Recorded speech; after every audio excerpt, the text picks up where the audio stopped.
बोली वेद भगवान की जय हो।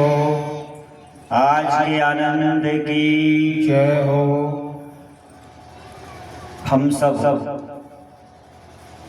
मेरे से पूर्व भाई श्रेयांश आर्य का ओजस्वी प्रवचन आप सबने श्रवण किया। आदरणीय राजेश आर्य जी भजन उपदेशक, उनके द्वारा आपने संस्कारों पर चिंतन श्रवण किया। समस्याएं हमारे सामने हैं। मैं कुछ थोड़ा सा आप सबके बीच में इन दोनों प्रसंगों पर आपका ध्यान ले जाना चाहूंगा। और समस्याएं यदि हमारे सामने हैं, परंतु समस्या बताना केवल किसी भी कार्य का हल नहीं। तब समस्याओं का, जो समस्या है उनका निदान करना या उन पर विचार करना, यह प्रमुख कार्य होना चाहिए। क्योंकि समस्याएं बताने से समस्याएं समाप्त नहीं होंगी, परंतु समस्याओं का निराकरण किया जाए, अर्थात कैसे। तो मैं थोड़ी सी आप लोगों का चिंतन जो है इस पर ले जाना चाहूंगा कि समस्याएं कहां पर हैं। और हम सब उन समस्याओं को कहीं ना कहीं अनदेखा कर देते हैं। समय के अभाव में मैंने मंच का संबोधन नहीं किया, क्योंकि कुछ बात आप तक पहुंचानी है और एक चिंतन ऐसा देना है जिससे आपके मन में एक जिज्ञासा पैदा हो, विचार पैदा हो कि हमें करना क्या है। मैं निवेदन करूंगा अपने विद्वानों का भी कि मेरी बात को थोड़ा सा ध्यान से सुनेंगे तो कुछ समाधान भी मिलेगा। अच्छा, एक बात बताइए, हम यहाँ पर माताओं बहनों बैठे हुए हैं, हम 1 नंबर के हैं या 2 नंबर के हैं या 3 नंबर के हैं? कितने नंबर के हैं हम? देखो, मेरे साथ आप कुछ बातचीत करेंगे ना तो समाधान भी मिलेगा। आप बोल दीजिए 1 नंबर के। बताइए बहनों, आप बहनों देखो, थोड़ा बोलेंगे ना तो आनंद आएगा। और मैं तो विश्वास रखता हूं इस बात में क्या कि जो मैंने सीख लिया है वो आप सीख ली, जो मैंने सीख लिया है मेरे से आप सीख लीजिए, और जो आपने सीख लिया है वो मुझे सिखा दीजिए। क्योंकि सीखने और सिखाने का नाम ही जीवन है।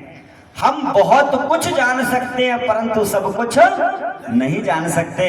इसलिए मैं आपसे निवेदन कर रहा हूं कि जब प्रवचन आप सुने ना तो थोड़ी सी बातचीत भी क्या करें। केवल सुनने से समाधान, फिर तो उनमें और हम में अंतर नहीं रहेगा। देखो, आर्य समाज का मंच ही एक ऐसा मंच है जहां आपसे प्रश्नों के लिए कहा जाता है कि आप प्रश्न करिए। आर्य समाज का ही एक ऐसा मंच है, कहते हैं यदि व्यासपीठ से, मंच से विद्वान आचार्य सत्य नहीं बोलेगा तो फिर कौन सत्य बोलेगा। यदि ग्राम का प्रधान है तो वो सत्य नहीं बोलेगा तो न्याय कैसे होगा। यदि जिला का डीएम मजिस्ट्रेट है वो सत्य नहीं बोलेगा तो कैसे निदान होगा, न्याय होगा। यदि राज्य का मुख्यमंत्री है वो सत्य नहीं बोलेगा तो कैसे निदान होगा। और देश का प्रधानमंत्री है सत्य नहीं बोलेगा तो निदान कैसे होगा। इसलिए हमें विचार करना चाहिए। तो मैं निवेदन करूंगा कि आर्य समाज के मंच से ही ये बात रखी जाती है प्रश्नों की, कि आपके मन में जो कोई जिज्ञासा है आप वो पूछ सकते हैं। अभी मेरा कार्यक्रम, स्वामी जी एक दिन पहुंचे थे आपके पास में ही, लगभग 50 या 60 किलोमीटर, 20 फरवरी से रहा था। वहां तो बहुत प्रश्नोत्तर हुए थे, एक सभा ही अलग से रखी गई थी दोपहर की। तो निवेदन करूंगा कोई प्रश्न भी यदि आपका उठे, और माताओं बहनों को थोड़ा सा चिंतन दूंगा। तो हम सब कितने नंबर के हैं बताइए, कितने नंबर के हैं? आवाज आनी चाहिए, ऐसे नहीं। कितने नंबर के हैं? 1 नंबर के। देखो, सबकी आवाज आई है, ठीक है ना। लेकिन मैं अपने आप को 1 नंबर का नहीं मानता। अब बताऊंगा क्यों नहीं मानता, क्यों नहीं मानता। वास्तव में आप सब एक नंबर के हैं, वास्तव में आप एक नंबर के हैं, लेकिन मुझे ये बताइए जब एक नंबर के हम हैं तो हमारी यात्रा क्या बनने के लिए चल रही है? बताइए। हम तो एक नंबर के हैं ऑलरेडी, तो हमारी यात्रा एक नंबर के बाद कोई अंक आ रहा है? एक नंबर से पहले कुछ है? तब हमारी यात्रा तो समाप्त हो गई। यही हमने गलती कर दी है। देखो विचार दे रहा हूं और चिंतन करना, ये हमने क्या कर दी है? गलती कर दी है। वास्तव में हम 2 नंबर के हैं। क्या है हम? बोलिए क्या है? 2 नंबर के। अब मैं दोनों तरह से ठहराऊंगा आपके लिए, आपसे मतलब मैं भी। क्या हम पूर्ण सत्य शास्त्र जो हमारे धार्मिक हैं, चिंतन आप तक ले जा रहा हूं क्योंकि विद्वानों का काम ही होता है चिंतन देना। क्या पूर्ण सत्य शास्त्र जो हमें आदेश कर रहे हैं, पूर्ण 100% क्या हम उस तरह से जीवन जी पाते हैं? बताइए। तब हम एक नंबर के हुए? नहीं हुए। कितने नंबर के हुए? 2 नंबर के हुए। क्या जो संविधान व्यवस्था है, कानून व्यवस्था है, क्या उसका पूर्ण रूप से हम पालन कर पाते हैं? कहीं ना कहीं ऐसा छोटा या मोटा कहीं ना कहीं गड़बड़ी ना हो। मोटरसाइकिल पर जा रहे हैं, सड़क पर बाईं ओर चलना है, लाइट देखना है, हरी बत्ती जल रही है, लाल बत्ती जल रही है, स्पीड कितनी होनी चाहिए, क्या सबका पालन कर पाते हैं? बताइए। तब नहीं कर पाते तो हम फिर एक नंबर के नहीं हुए। हम कितने नंबर के हैं? 2 नंबर के। और 2 नंबर बनने के लिए गर्व से कहो, मैं निवेदन करूंगा, समझाऊंगा आपके लिए। 2 नंबर के हम। देखो 1 नंबर का तो भगवान होता है। 1 नंबर का कौन होता है? भगवान होता है। और 2 नंबर का इंसान होता है। और 3 नंबर का शैतान होता है। तो हमारी यात्रा बीच में है। हम 2 नंबर के बीच में खड़े हुए हैं। हमें 1 नंबर की तरफ को जाना है। क्या? हमें देवता बनना है। क्या बनना है? क्या बनना है? देवता बनना है। 2 नंबर से 1 नंबर की तरफ जाना है, लेकिन 2 नंबर से हमें 3 नंबर की तरफ नहीं जाना है। हमें इंसान से भगवान बनना है, हमें इंसान से शैतान नहीं बनना है। हमें इंसान से शैतान नहीं बन रहा है। लेकिन एक निवेदन में आपको, चिंतन जैसा हमारा श्रेयांश भाई इस बात को कह रहा था, जो समस्याएं, मैं निवेदन करूंगा, यदि हमने समाज में अपने आप को 1 नंबर घोषित कर दिया, यदि अपने आप को आपने समाज में 1 नंबर घोषित कर दिया, तो आपको 1 नंबर के लोग मिलेंगे ही नहीं। बताइए। अच्छा, थोड़ा सा कोई पी लेता है पार्टी में, पीता नहीं है लेकिन पार्टी में पी लेता है, स्वभाव आजकल बन गया है। देखो समाज व्यवस्था पर मैं थोड़ा जानना चाहता हूं। अब आप 1 नंबर के बनना चाहते हैं, आप कहेंगे नहीं भाई हमारा आपका कोई भी कॉम्बिनेशन है ही नहीं, किसी भी तरह का कोई, क्या वो आपसे मिलेगा? क्या वो आपसे मिलेगा? क्योंकि आपने अपने आप को 1 नंबर घोषित कर दिया है। आप समझिए मैं कहना क्या चाह रहा हूं। समाज व्यवस्था के लिए, अर्थात हम अपनी संख्या को कैसे बढ़ाएं। यदि हम 1 नंबर के हैं, हम 1 नंबर बनने का प्रयास करें, लेकिन समाज में 1 नंबर का घोषित ना करें। यदि आपने समाज में 1 नंबर का अपने आप को घोषित कर दिया, तो लोग आपसे क्या करेंगे? बच करके निकल जाएंगे, बच करके निकल जाएंगे। अर्थात भैया इनकी तरह से बनेंगे तो फिर जीवन नहीं जी पाएंगे। अभी एक कोई, मैं जिस रूम में ठहरा हुआ हूं, मिलने के लिए आए थे, तो स्वामी राजेंद्र मुनि जी के जीवन पर बड़ा अच्छा प्रकाश डाला। बोले बहुत अच्छे व्यक्ति हैं, लेकिन कितने बन पाए? मैं निवेदन कर रहा हूं, स्वामी जी का प्रयास है, लेकिन समाज की जो व्यवस्था होती है, जब हम वैदिक मंत्रों से यानी आर्य समाज के मंचों से जो बात करते हैं, वो केवल 2 तरह की बात करते हैं, संस्कारों की बात करते हैं और नैतिकता की बात करते हैं। किसकी बात करते हैं? संस्कारों की और नैतिकता की बात करते हैं, आदर्श समाज की बात करते हैं। वेद के विषय पर जब हम बोलते हैं तो ऋषि, जो ऋषि युग रहा है, ऋषि चिंतन रहा है, उस समय की हम बात करते हैं। तब निवेदन ये करूंगा कि इस समय जो हमारे सामने व्यवस्था है समाज व्यवस्था को अग्रणी बनाने के लिए, देखिए संविधान पर कभी हमने चिंतन नहीं किया।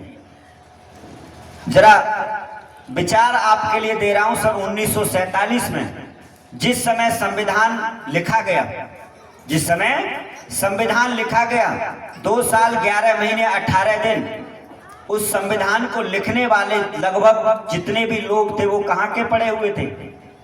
कहां के पड़े हुए थे?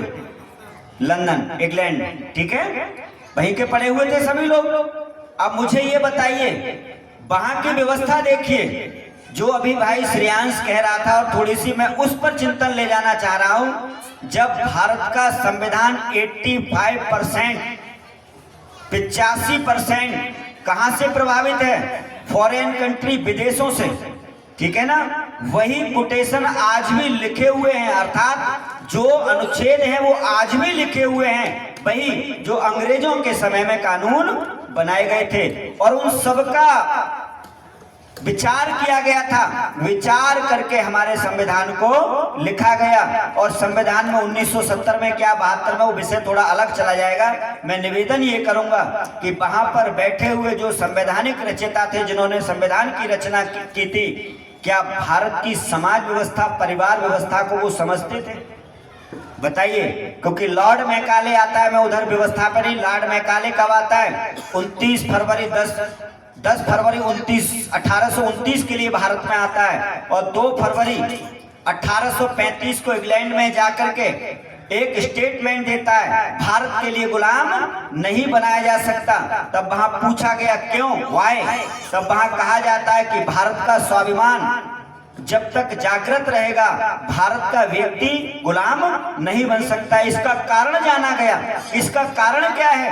तो उसने बताया कि वहां की जो शिक्षा पद्धति है, गुरुकुलीय व्यवस्था है, उसके अनुसार भारत का व्यक्ति इतना स्वाभिमान होता है, उस बच्चे का चरित्र निर्माण किया जाता है।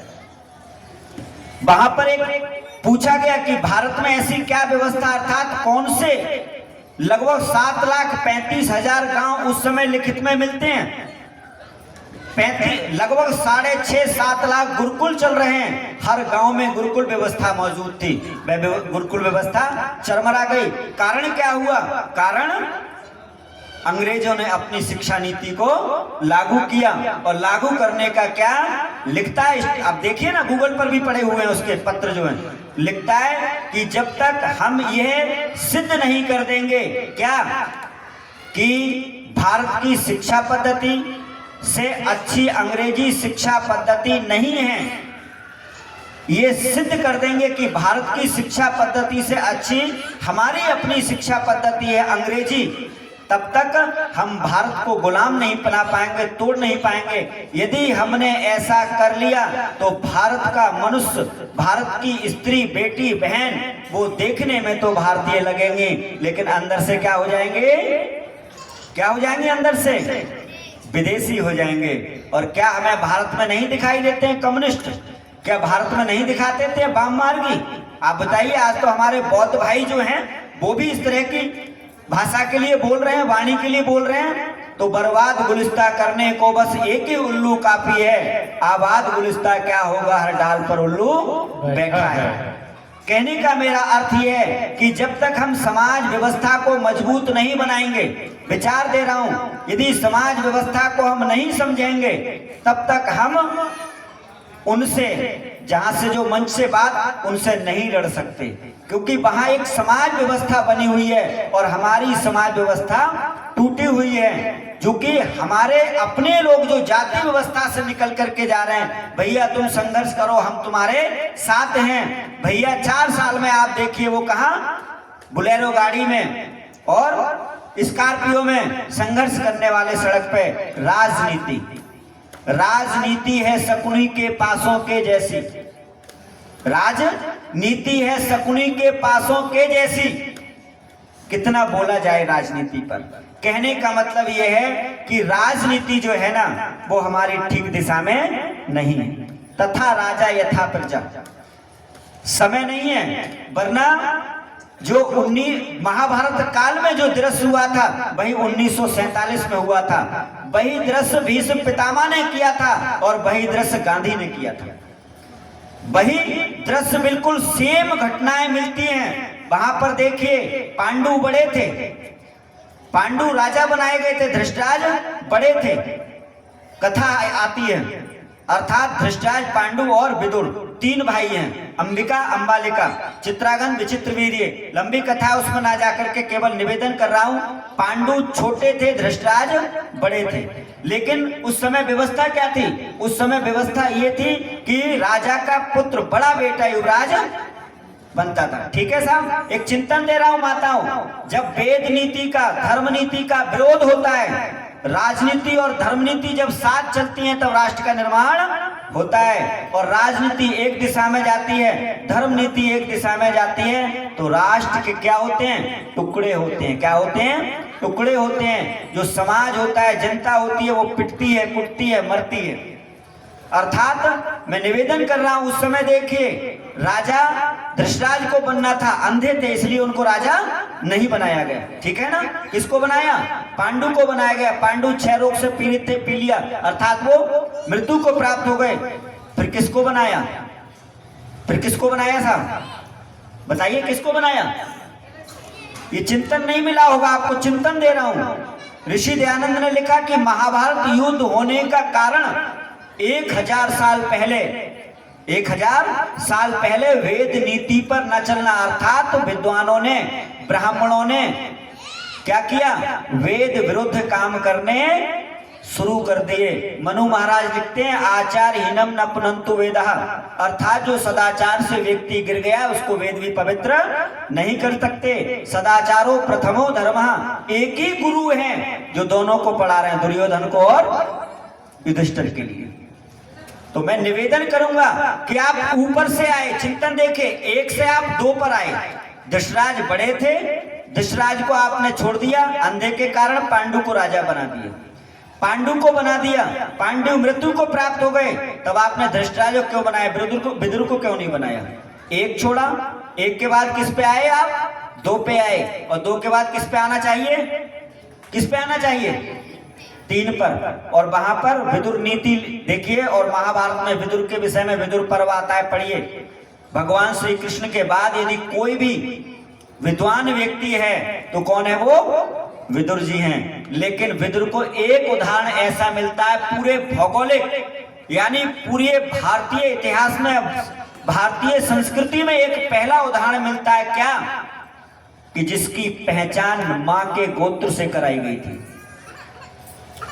पुत्र की पहचान किससे होती है? किससे होती है? पिता से होती है। लेकिन विदुर का एक उदाहरण मिलता है, क्या?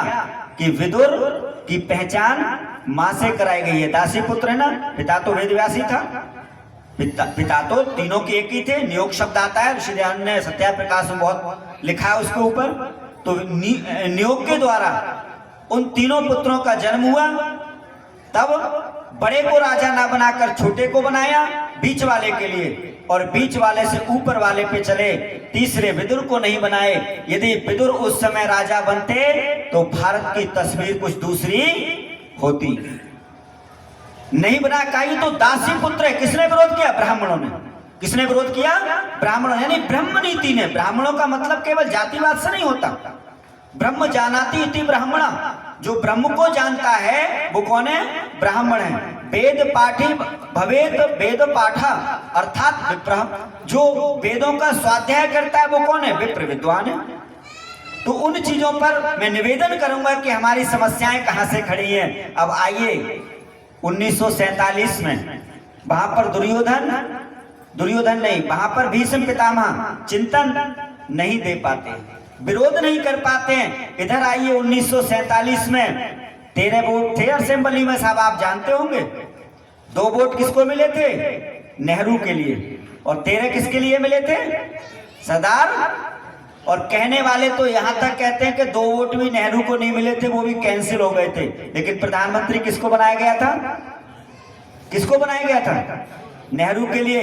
यदि 1947 में भारत का प्रधानमंत्री नेहरू की जगह सरदार वल्लभ भाई पटेल को बनाया जाता तो आज भारत की तस्वीर दूसरी होती, जो समस्याएं हैं वो समस्याएं नहीं होती। इसलिए मैं कहता हूं, आओ झुककर नमन करें उनको जिनके हिस्से में ये मुकाम आता है। अरे बड़े खुशनसीब होते हैं वो लोग जिनका लहू देश के काम आता है, जिनका लहू देश के काम आता है। तो केवल चिंतन जो है ना, हमारी समाज व्यवस्था, हमने आपको घोषित कर लिया एक नंबर का। मैं निवेदन करूंगा आर्य समाज के जितने भी मेरे कार्यकर्ता बैठे हुए हैं, समाज से सामंजस्य नहीं बना पाते, समाज से सामंजस्य नहीं बना पाते, अपने आप को एक नंबर घोषित कर दिया है। अब आप 2 नंबर के लोगों को लेते हुए नहीं चलेंगे, क्योंकि समाज की व्यवस्था ही ऐसी हो गई है सर, समाज की व्यवस्था ही ऐसी हो गई है। आप 2 नंबर के ही लोग इस समय मिलेंगे। बताइए आप कौन सा व्यक्ति है जो जीवन में झूठ नहीं बोलता है? थोड़ा बहुत बोलिए साहब। आदरणीय मनोज जी, सब बोलते हैं, फिर 1 नंबर के कहां हैं? मैं वही कह रहा हूं, मेरी यात्रा 2 नंबर से 1 नंबर की है। मैं क्या बनूं? देवता बनूं, भगवान बनूं, लेकिन शैतान ना बनूं। हम 1 नंबर के लोगों को और 2 नंबर के लोगों को खड़े होना चाहिए, मिलना चाहिए, और जो 3 नंबर के अपराधी लोग हैं उनका बहिष्कार करना चाहिए। लेकिन हम तो 1 नंबर के बैठे हैं। मैं तो वेद पाठी हूं। जब वेद पाठी हूं तो वो कुछ लोग आपसे मिल नहीं पाते। जब मिल नहीं पाते तो आप तीसरे लोगों का विरोध नहीं कर पाते। तीसरे लोग अपने आप में मिला लेते हैं, तीसरे लोग अपने आप में। 2 नंबर के देखिए, 2 नंबर के पास विवेक नहीं है, और जब 2 नंबर के व्यक्ति के पास विवेक नहीं है तो 2 नंबर का व्यक्ति 3 नंबर को चला जाएगा, सरलता के लिए देखेगा। यदि आप 2 नंबर के व्यक्ति से मिलते हैं माताओं बहनों जाकर के, तो यदि आप 2 नंबर के व्यक्ति से मिल गए तो उसको आप अपनी कैटेगरी के साथ में ऊपर के लेने के लिए चले आएंगे, क्योंकि आपको जागृति है, आप अच्छा करना चाहते हैं, आपके पास संख्या बल नहीं है, लेकिन आप ऊपर को ले जाना चाहते हैं। और यदि वो 3 नंबर के साथ मिल गया तो नीचे के लिए चला जाएगा। इसलिए मैं निवेदन करूंगा, हमारी यात्रा देवता बनने की होनी चाहिए, भगवान बनने की होनी चाहिए। लेकिन पुनः मैं कह रहा हूं, 1 नंबर का भगवान होता है, 2 नंबर के इंसान होते हैं, और 3 नंबर के शैतान होते हैं। हम शैतान ना बने, हम शैतान ना बने, अपराधी ना बने। हम आज समाज के 1 नंबर के 2 नंबर के लोग खड़े होकर के विरोध करें, किसका? अपराधी लोगों का। जो अपराधी तत्व हैं उनका विरोध कर दें। यदि हमने उनका विरोध करना शुरू कर दिया, अपराधियों का, तो सच मानिए समाज में कुछ परिवर्तन दिखाई देगा। बोलिए सच्चिदानंद भगवान की जय हो। एक निवेदन माताओं और करूंगा आपसे, चिंतन हमारा छूट गया, ये बात बिल्कुल सही है। नारी हमारे देश की देवी है, गुणवती है। नारी हमारे देश की देवी है, गुणवती है। सीता है, चंडिका है, वह काम की रति है।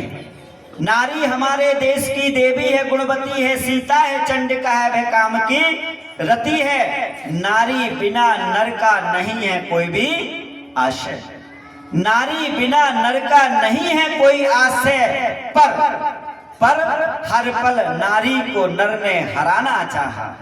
देखो जो बात होती है ना नारी सशक्तिकरण की, कहीं ना कहीं वेदों में तो ऐसा नहीं आया, लेकिन समाज में ही हम उस समाज को उनसे पूछना पड़ेगा।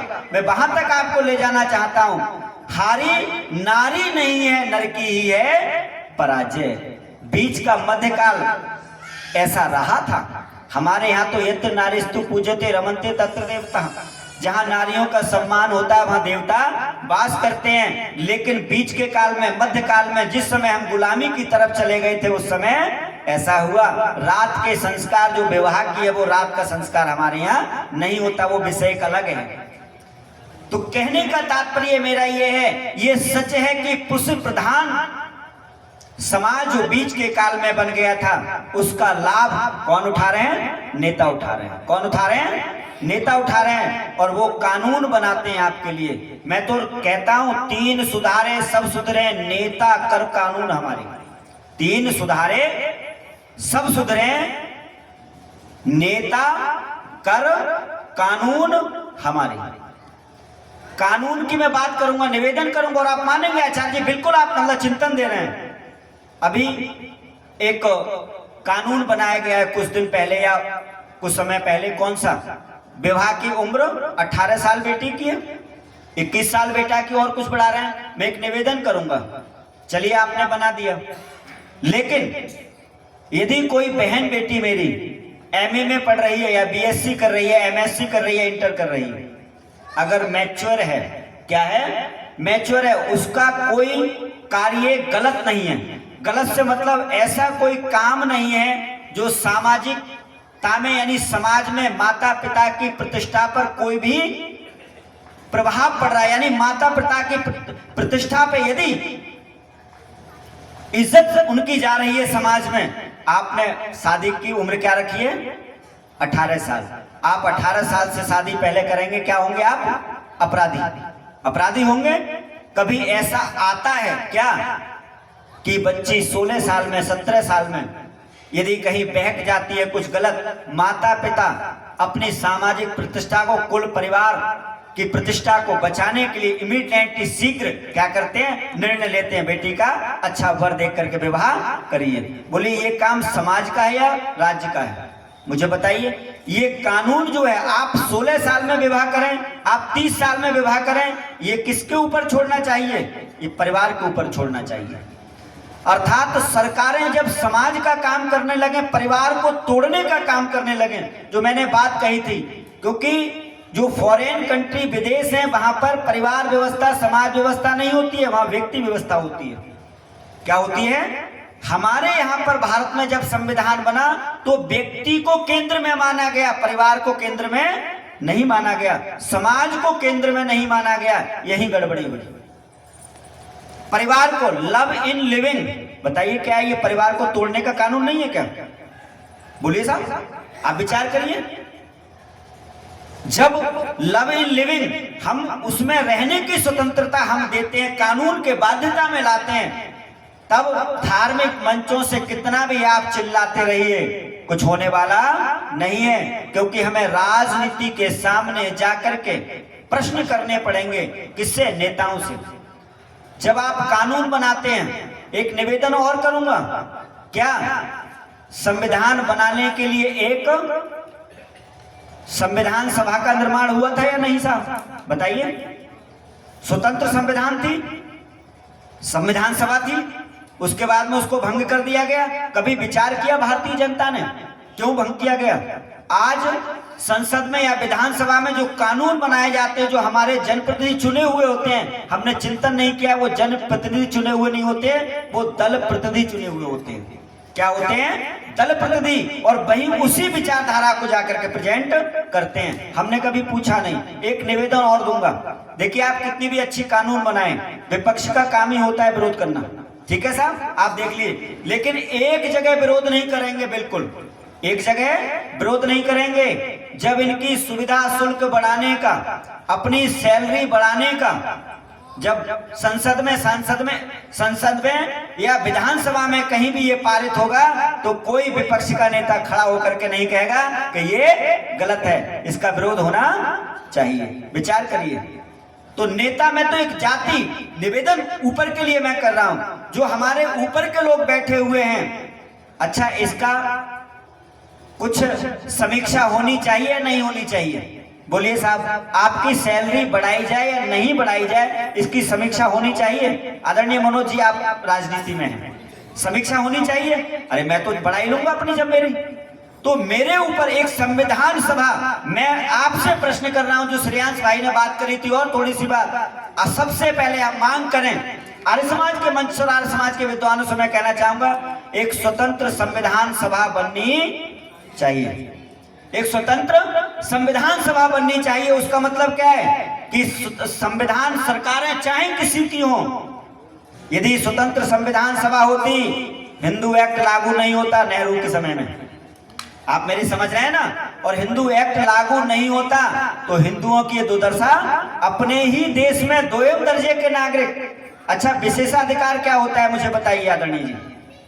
मैं व्यासपीठ पर बैठा हुआ हूं योग्यता के आधार पर, लेकिन मैं जैसे ही नीचे आऊं तो क्या है, सब समान हैं। और समान का मतलब ये कि विशेषाधिकार, बोलिए विशेषाधिकार क्यों होने चाहिए? समान अधिकार होने चाहिए। क्या होने चाहिए? समान अधिकार होने चाहिए। आज नारियों को पुरुष से अलग किया जाता है, नारियों को पुरुष से, कि महिला के साथ अत्याचार, महिलाओं को विशेषाधिकार मिलने चाहिए। जब महिलाओं को, अब आम महिलाएं नहीं, लेकिन भारत में लगभग 450 परिवार हैं। कभी एंट्री करिए, विचार करिए, संस्कारों से और नैतिकता से निकल करके भी कभी सामाजिक व्यवस्था पर आप चिंतन करिए। 450 परिवार हैं जिनका पूरा वर्चस्व है पूरे भारत पर राजनीति में। कॉलेजियम अर्थात जो जी और जो महिला सशक्तिकरण का नारा देती है, ठीक है ना, जो महिला सशक्तिकरण का नारा देती हैं। इसलिए मैं माताओं बहनों आपसे निवेदन करूंगा कि आप जो है ना वो वास्तव में यदि खड़ी हो जाएं तो समाज में कुछ परिवर्तन हो सकता है। उसका कारण यह है कि जो महिलाएं आपको खड़ी कर देती हैं पति के विरोध में। मैं संस्कृत की सूक्ति, वेद के मंत्र नहीं पढ़ रहा, लेकिन वही बात आपको समझाना चाहता हूं। अर्थात पारक्षणे, पारक्षणे जो शब्द है पति, वह पारक्षणे धातु से बना है। रक्षण धातु से, इसका मतलब होता है, अर्थ होता है क्या? रक्षा करने वाला। पत्वा अर्थात पत्नी को कैसा होना चाहिए? पत्नी को कैसा होना चाहिए? पति के साथ खड़े होने वाली। यदि पति के साथ पत्नी खड़ी हो जाती है और वहां जाकर के, अरे प्यारे प्रियतम, आपको दुख है सुख है, मैं आपके साथ खड़ी हुई हूं, मेरे साथ चाहे 2 साड़ी आपसे मिल रही हैं, आपकी चाहे कमाई 15,000 की है, 20,000 की है, मैं इसी में खुश हूं। आपने एक केस देखा होगा आपसे कुछ समय पहले, लगभग 1-1.5 महीने पहले, एक कोई इंजीनियर, मैं नाम भूल रहा हूं, सौरभ या कुछ ऐसे गुप्ता, सौरभ गुप्ता, 70 या 80 पेज का उन्होंने जो है एक सुसाइड नोट लिखा था। इंजीनियर था और उसकी पत्नी ने 4 करोड़ रुपए का, जी सोशल मीडिया पे देखा होगा, टीवी पे देखा हुआ, सरकार घबरा गई, ये क्या है? तो ऐसे कानून जो हमारे बनाए गए हैं समाज को और परिवार को तोड़ने के लिए, हमें उनका चिंतन करना पड़ेगा। नेताओं के सामने, संसद के सामने खड़ा होना पड़ेगा। और देखो ये बात सही है, सरकारें हमें नहीं बचा पाई। इसका कारण है 1990 भारत आजादी का छोड़ दीजिए, क्या 1990 के आजाद भारत में अब से 30 साल पहले क्या पुलिस नहीं थी? बताइए साहब, क्या आर्मी नहीं थी? क्या संसद नहीं थी? क्या कानून नहीं थी? 4.5 लाख पंडितों के लिए कश्मीर से भागना पड़ा था। पढ़ी लिखी कम्युनिटी थी सबसे ज्यादा वहां पर, और हम देख रहे थे, हमारे तो सेवों के बाग हैं, हमारे तो ये हैं, रातों रात उनको वहां से भागना पड़ा था, रातों रात। इसलिए कानून व्यवस्था को इस सबके साथ में समझते हुए हमें अपने भाइयों के लिए, जो कुछ चालाक लोग, देखो मैं एक निवेदन करूंगा, जाइए और नीति से बात करिए। कभी भी आप अपने आप को ऐसा मत कहिए कि मैं अकेला हूं, मैं 1 नंबर का हूं। पुनः आपसे कह रहा हूं, जब ऐसी जगह कोई बात आए तो आप 1.5 अरब, बहुत बड़ी बात कह रहा हूं, आप 1.5 अरब से तुलना करिए। आप 1.5 अरब हैं और हम 6 अरब हैं। कितने हैं? 6 अरब हैं, अर्थात हम 600 करोड़ हैं और तुम 150 करोड़। नाम नहीं ले रहा, निवेदन कर रहा हूं। लेकिन ये कहोगे साहब तुम 150 करोड़, हम 80 करोड़ हैं, हम 100 करोड़ हैं, तो कमजोर हो गए। अर्थात समाज व्यवस्था को लेकर के साथ में चलेंगे। हम अपनी संख्या को, ईसाई से मतलब है जो कुछ, देखिए मोदी की नीति जो है, आज कुछ देश, जिस समय रामदेव जी ने योग का जो विषय दिया था, धर्म नीति कौन थे? रामदेव जी थे। और राजनीति कौन थी? मोदी जी थे। उन्होंने विचार दिया 21 जून अंतर्राष्ट्रीय योग दिवस हुआ, नहीं हुआ? हुआ। ये भारत की उपलब्धि है। लगभग 141 देशों ने मान्यता दी, किसको? 21 जून अंतर्राष्ट्रीय योग दिवस के लिए। और उसमें लगभग 40 देश मुस्लिम थे। कौन से देश थे? 40 देश मुस्लिम थे जिन्होंने आपकी मान्यता में सम्मिलित हुए और उन्होंने कहा देखिए ये किसी मजहब पंथ संप्रदाय से जुड़ा हुआ नहीं है, वेद की जो बात थी वो कही और एक ही बात में सा प्रथमा संस्कृति विश्ववारा। भारत कभी विचारों का निर्यात करता था, भारत कभी विचारों का निर्यात करता था, लेकिन आज भारत विचारों का निर्यात नहीं कर पा रहा। आज भारत विचारों का क्या कर रहा है? आयात। अमेरिका ने ऐसा कह दिया वो मान लिया जाएगा। आज विचारकों का प्रचारक तो बढ़ रहे हैं, देखो बड़ी बात कह रहा हूं, प्रचारक बढ़ रहे हैं पर विचारक नहीं बढ़ रहे हैं। और एक निवेदन है क्या कि जो यज्ञ हम करते हैं देव पूजा संगतिकरण दानेशु, जो उसका शाब्दिक अर्थ है संगतिकरण का मतलब ही होता है कि बैठ करके हम जो हैं बैठ करके हम चिंतन करें, सामाजिक समस्याएं क्या हैं और राजनीतिक समस्याएं क्या हैं, राष्ट्रीय स्तर की समस्याएं क्या हैं। हम तो वो लोग हैं, हम विचार नहीं दे पा रहे हैं, हम ही वो लोग हैं जो कहते हैं धर्म की जय हो, अधर्म का नाश हो, प्राणियों में सद्भावना हो, विश्व का कल्याण हो। अच्छा कोई और है ऐसा कहने वाला जो प्राणी मात्र का विश्व का कल्याण करने वाला हो, सोचने वाला हो? नहीं है। इसलिए हम बात को अपनी ठीक से रख नहीं पा रहे हैं और हमारे ही अपने भाई जो है वो हमारे विरोध में आ रहे हैं। इसलिए वेद में तो जो चिंतन है और ऋषि दयानंद का वास्तव में हमें जो उपकार है, लेकिन हमारे ही लोग जो है ना, माताओं बहनों, आपकी पता नहीं समस्या क्या है, हम में समस्या है या समाज में समस्या है, इसका भी आकलन करना पड़ेगा। आर्य समाज से यदि लोग नहीं जुड़ पाते तो चिंतन तो करना पड़ेगा, या मैं गलत हूं या फिर आप, या तो मैं आपको समझा नहीं पा रहा हूं या आप समझना नहीं चाहते। कारण तो है कोई ना कोई, तो कारण का मैं ये निवेदन करूंगा कि थोड़ा सा कारण में यदि हम जानेंगे तो बहनों एक चिंतन आपके लिए दूंगा। देखो बड़े बड़े जो मठाधीश है ना, टीवियों पे जिनकी कथा सुनते हो, आपकी बड़ी भीड़ लगती है वहां पर, लेकिन आपने कभी भी प्रश्न नहीं किया। मेरी ध्वनि आवाज माइक के द्वारा सुन रहे होंगे नगर फूलपुर के निवासी, वो कथावाचकों ने ही बोला था क्या कि नारी के लिए, महिलाओं के लिए गायत्री मंत्र बोलने का अधिकार नहीं है। किसने बोला था?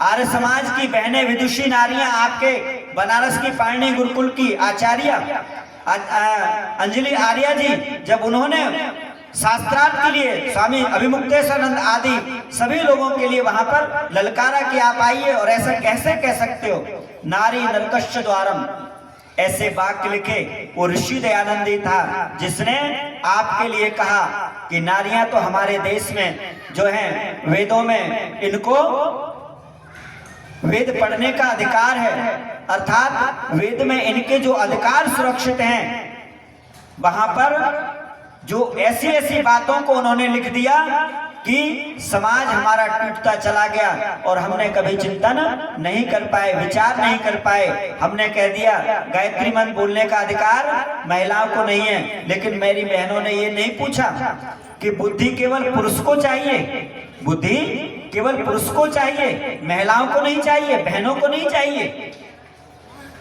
हमने यथेमाम वाचम कल्याणी, यजुर्वेद का मंत्र आता है कि ये जो वेद की वाणी है वो सभी के लिए, राजानाभ्याम शूद्राय च, अर्थात शूद्रों के लिए मेरी वाणी किसी के लिए कोई विरोधाभास, किसी के पक्ष और विपक्ष में खड़ी नहीं होती है। अर्थात ये जो वेद की वाणी है वो सबके कल्याण के लिए है। वहां ऐसा कह दिया गया कि वेद पढ़ने का अधिकार शूद्रों को नहीं है, महिलाओं को नहीं है, स्त्रियों को नहीं है। ये समस्याएं जो हैं पैदा हो गई, और मैं तो निवेदन करूंगा विद्वानों से क्या कि एक केवल मंच बना करके यदि हम प्रचार करेंगे तो समाज जागृत नहीं होगा। वयम राष्ट्रे जागरयाम पुरोहितः, वयम मानी हम, देखो मुझे नहीं कहा जा रहा आदरणीय जी, वेद में क्या आया? वयम राष्ट्रे जागरयाम पुरोहिता, अर्थात वयम माने हम, मैं नहीं कह रहा, इदम नहीं आया वहां पर, वयम आया है साहब, हम। तो केवल मेरी जिम्मेदारी नहीं है, आपकी भी जिम्मेदारी है। हम वयम राष्ट्र जागृयम प्रोहिता, हम सब इस राष्ट्र को सजग बनाने के लिए कौन है? पुरोहित। प्रोमानी, प्रोमानी पंडित के भी आते हैं, परिवार के भी आते हैं, राष्ट्र के भी आते हैं। अर्थात पुरोहिता, हम इस समाज का हित करने वाले विद्वान बने, आचार्य बने, चरित्रवान बने और बलवान बने। शास्त्र पढ़ेंगे, जैसा कि भाई छोटे भाई ने, श्रेयांश ने, शास्त्र पढ़ेंगे, धर्म बचेगा, और शस्त्र उठाएंगे तो राज्य बचेगा, राष्ट्र बचेगा। देखो हमारे यहाँ तो जो है ना, वो दोनों का कॉम्बिनेशन है साहब, शस्त्र और शास्त्र। हमारे जितने भी देवी देवता हैं, उन सबके हाथ में क्या है बताइए साहब? हमने छोड़ दिया, हमने भगवान के बांसुरी की कथा की। हमने किसकी कथा की? भगवान की बांसुरी की कथा की। लेकिन उन्होंने जो सुदर्शन चक्र चलाया था, उन्होंने जो बांस बजाया था, उसकी कथा करना छोड़ दी। समाज दुर्गति के लिए प्राप्त हो गया। इसलिए मैं आप सबसे निवेदन करूंगा, देखो स्वयं को जागृत करो। और यदि जो मेरी बहनें हैं ना, समय थोड़ा कम मिला था, समय भी हो रहा है, तब 2 लाइनें कहकर को आपको मैं अपनी वाणी को विराम दूंगा। हजारों फूल चाहिए, हजारों फूल चाहिए एक माला बनाने के लिए, सैकड़ों फूल चाहिए एक माला बनाने के लिए, सैकड़ों दीपक चाहिए एक आरती सजाने के लिए।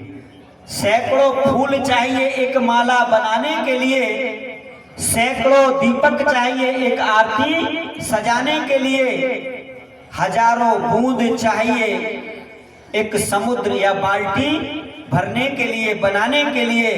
पर एक ही स्त्री काफी है, पर एक ही स्त्री काफी है घर को स्वर्ग बनाने के लिए। पर एक ही स्त्री काफी है घर को स्वर्ग बनाने के लिए। घर को स्वर्ग माताओं यदि आप ही हो जो बना सकती हो, लेकिन आपने जो है ना किया क्या है? एक बहन थी, विदुषी थी, और ये सत्य घटना है। ये भुसाया पड़ता है डिस्ट्रिक्ट बदायूं में, इस्लाम नगर थाने में। वहां पर मेरा कार्यक्रम था, तो वहां पर जो बहन थी वो वैदिक थी, विदुषी थी, वेदों को जानने वाली थी। वहां थोड़ी पौराणिक व्यवस्था थी, प्रतिमा पूजन होता था घर में। उस बहन जो ब्याह करके गई थी, यज्ञ व्यवस्था से अपना रोज प्रतिदिन जो व्यवस्था होती थी, वैदिक मंत्रों से यज्ञ करती थी। घर वालों को अच्छा नहीं लगा।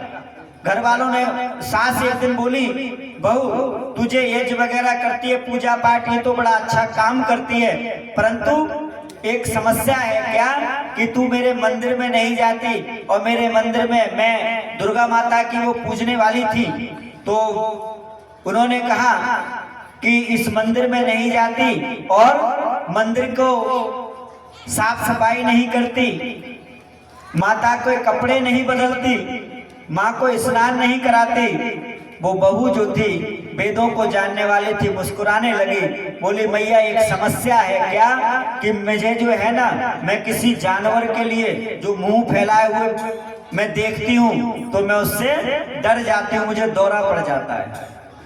एकदम वो मैया चिल्ला पड़ी, क्या कहे बहू तू 25 साल की 30 साल की हो गई, ब्याह हो गया तेरा, ये जो शेर जो तू देख रही है, जिसकी बात कर रही है, वो तो नकली है। वो क्या है? क्या है? वो नकली है। अर्थात बहू ने कहा मैया तू बिल्कुल सही कह रही है, ये शेर नकली है, लेकिन इस पर बैठी हुई मैया जो है, जिसको तू देवी कह रही है, वो कौन सी असली है? वो कौन सी असली है? अरे मैया, मेरी असली मैया तो तू है, मेरी असली मैया तो तू है। देख मैं तेरी सेवा करूंगी, तुझे नहलाऊंगी, तेरे पैर दाबूंगी तो मेरा कल्याण होगा, आशीर्वाद देगी। इसलिए कहता हूं, न मंदिरों में मिलेगा न मस्जिदों में मिलेगा। ना मंदिरों में मिलेगा, ना मस्जिदों में मिलेगा, ना गिरजाघर की सदाओं में मिलेगा। अरे भगवान को अगर ढूंढना चाहो तो सुनो, अरे भगवान को अगर ढूंढना चाहो तो सुनो, वह तो माता पिता की दुआओं में मिलेगा, वह तो माता पिता की दुआओं में मिलेगा। ये संस्कारों की परिपाटी हमारी थी। और आजकल तो मेरी बहनें बैठी हुई हैं, देखो बहनें जो है ना, एक हाथ के नाखून रखा लेती हैं, देखा है ना, एक हाथ के नाखून बढ़ा लेती हैं। अब क्या कहा जाए, आप हम पूजने वाले तो माता सीता के हैं, किसके, माता रुक्मिणी के हैं। अब माता सीता के, माता रुक्मिणी के जितने भी हमारी देवियां रही हैं, क्या उनके नाखून आपको बड़े मिलेंगे? मैं हरिद्वार से देहरादून जा रहा था, कार्यक्रम सत्य घटनाएं, ट्रेन में बैठा हुआ था, वो वहां पर सामने सीट पर जो है माताएं बहनें बैठी हुई थी, तो वहां पर मैं पीली धोती बांधा हुआ था और देखा कि पंडित जी हैं। वहां पर एक मैया ने प्रणाम किया और प्रणाम करने के बाद बोली, पंडित जी, मैंने कहा कि ये हमारी बेटी है, इसको घर भर ढूंढ रहे हैं, इसका हाथ देखो, इसको घर भर दो कैसे मिलेंगे। तो मैं समझ गया, मैंने हाथ देखा, हाथ देख करके कहा, मैंने कहा माता हाथ तो सही है, हाथ तो सही है, लेकिन एक समस्या आन पड़ी है, एक समस्या आन पड़ी है। हाथ तो सही है, घर भी सही मिलेगा और बर भी सही मिलेगा, घर अच्छा मिलेगा, संपन्न मिलेगा और बर यानी दूल्हा अच्छा मिलेगा, लेकिन एक समस्या आन पड़ी है, क्या कि सासू माँ नहीं मिलेगी, सासू माँ नहीं मिलेगी। तो उनकी जो माँ बोली, अरे आचार्य जी, ये तो पंडित जी बड़ी गड़बड़ बात हो जाएगी, क्योंकि सासू माँ घर में होती है तो बेटी को लेवाने में यानी विदा कराने जाते तो आ जाती, घर में सासू माँ नहीं होगी तो बड़ी समस्या होगी। मैंने कही ये समस्या इसने खुद पैदा कर ली है, ये समस्या इसने खुद पैदा कर ली है। बोले मतलब, मैंने मतलब ये है कि इसने अपने हाथ के नाखून जो है ना वो बढ़ा लिए हैं। अब जब ब्याह के जाएगी ये, तो ब्याह पर जाने के बाद सासू माँ के पैर दबाने पड़ते हैं। अब ये जब पैर दबाएगी तो क्या करेगी, सासू माँ के पैरों के मांस को ही नोच करके ले आएगी। इसलिए पहले से ही भगवान ने सासू माँ की छुट्टी कर दी है। चिंतन हमारा छूट गया। और हम देखो लगाते हैं ना, अपने घरों में फोटो लगा लेते हैं, किसके फोटो लगा लेते हैं, सलमान खान, कैटरीना कैफ। अरे ये क्या, हम तो मेरे देश के सच्चे हीरो कौन, हीरो है। यदि वास्तव में मेरे देश के सच्चे जो हीरो हैं वो सरहद पर खड़े हुए वो जवान हैं, वो क्रांति वीर हैं, जिन्होंने अपना सर्वस्व इस राष्ट्र के लिए, समाज के लिए निछावर कर दिया। इसलिए मैं कहता हूँ, कीमत पानी की नहीं प्यास की होती है, कीमत पानी की नहीं प्यास की होती है, कीमत मौत की नहीं सांस की होती है। देखो जब स्टेशन पर आप जाओ ना और बोतल आपको 40 रुपए की मिले, आपका प्यास लग रही है, ट्रेन छूटने वाली हो, तो 40 रुपए की ले लेते हो। तो कीमत पानी की नहीं प्यास की होती है, प्यास आपको लगी है, और कीमत मौत की नहीं श्वास की होती है। मेरी माताओं बहनों, जब आपका कोई प्यारा प्रियतम भाई बहन पति बेटा अस्पताल में भर्ती होता है, मौत से जूझ रहा होता है, आप सब कुछ दांव पर लगा लेते हो जब तक उसकी सांस चलती होती है, मेरा बच जाए, सब कुछ बर्बाद हो जाए, सब कुछ चला जाए, और आप करते भी हैं। तो कीमत मौत की नहीं सांस की होती है। अरे इंसान तो बहुत होते हैं दुनिया में मगर, अरे इंसान तो बहुत होते हैं दुनिया में मगर कीमत इंसान की नहीं उसके काम की होती है, कीमत इंसान की नहीं उसके काम की होती है। बोलिए भारत माता की जय, भारत माता की जय हो। हमारे बीच अभी आप बड़ा सुंदर विचार सुन रहे थे श्रद्धेय सुनील देव जी महाराज का। हमारे बीच विद्यमान है बदायूं से पधारी हुई बहन प्रज्ञा साधना आर्या, वे स्थान ग्रहण करें।